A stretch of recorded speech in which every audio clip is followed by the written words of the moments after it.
Color is one of the most important design elements. Artists and designers use color to convey a specific emotion or to invoke a certain feeling. For example, the color red can feel comforting and innocent when mixed with white to create pink tints. A pure hue of red can bring about sharp responses, and with the addition of a little black, shades of red can create a darker emotional response such as anger or convey passion. And because of this powerful effect of color and its ability to influence our behavior, it is one of the most important design elements to learn and understand.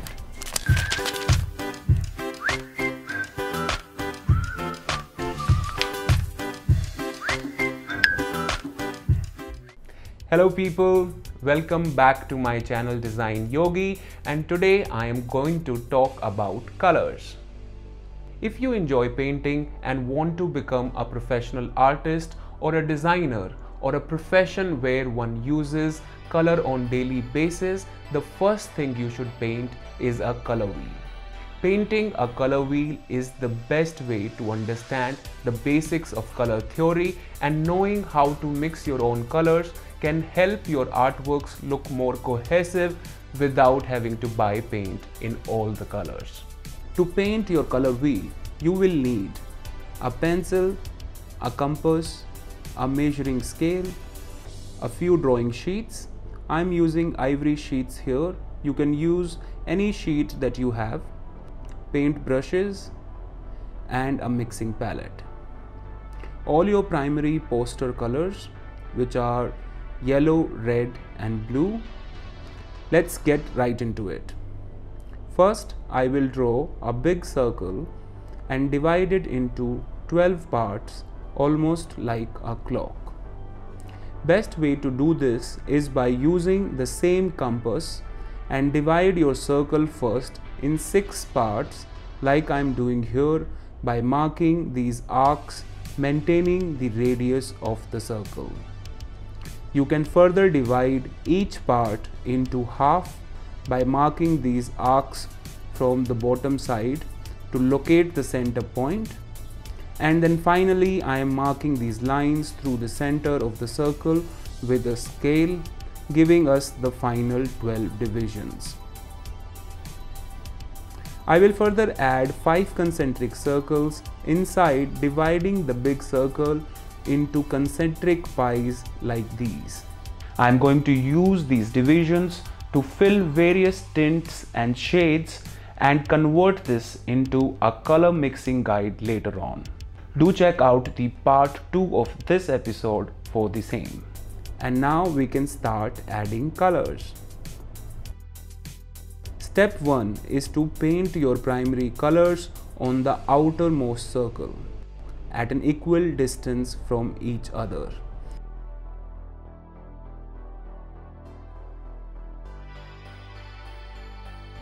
And here we have the blue and red.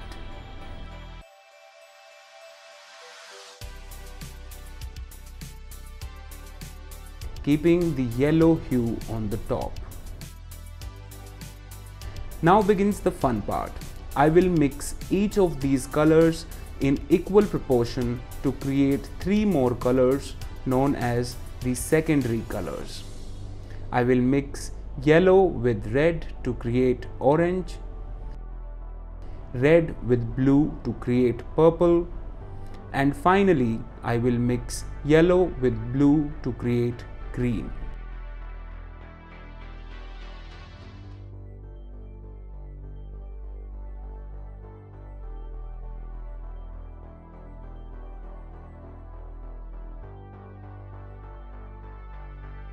And the third and the final step is to paint the 6 tertiary colors by mixing equal proportions of the colors on each side.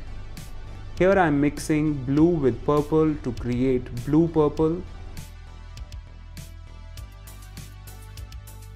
and then mixing red with purple to create red purple.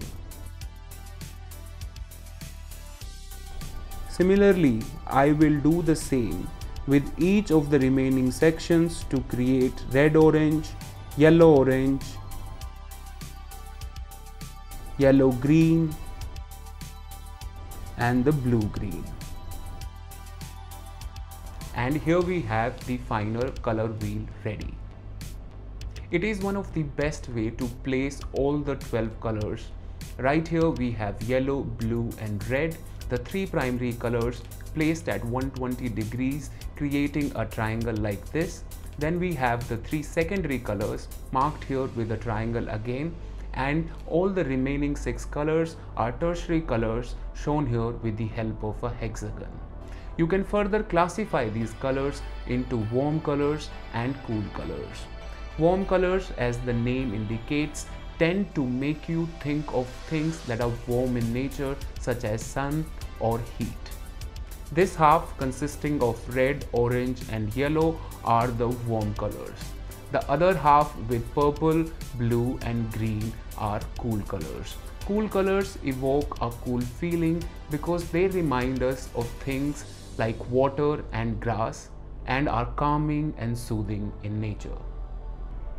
Similarly, you can further classify them as complementary colors. Complementary colors are pairs of colors placed right opposite each other on a color wheel. Red and green, yellow and purple, orange and blue, all these are pairs of complementary colors. When placed next to each other, they create the strongest contrast and the most impact. Knowing which color looks best with which one is not rocket science. With a little knowledge of color and by using basic color theory principles, one can create n number of color schemes. This video is a part of series of videos that I am planning to make on color. If you want to learn about color and various color schemes and how to create your own custom color scheme, do look out for other videos on color on my channel. I suggest you subscribe to my channel and hit the bell icon to get regular updates on coming episodes. This is all for now. See you next week. Bye bye.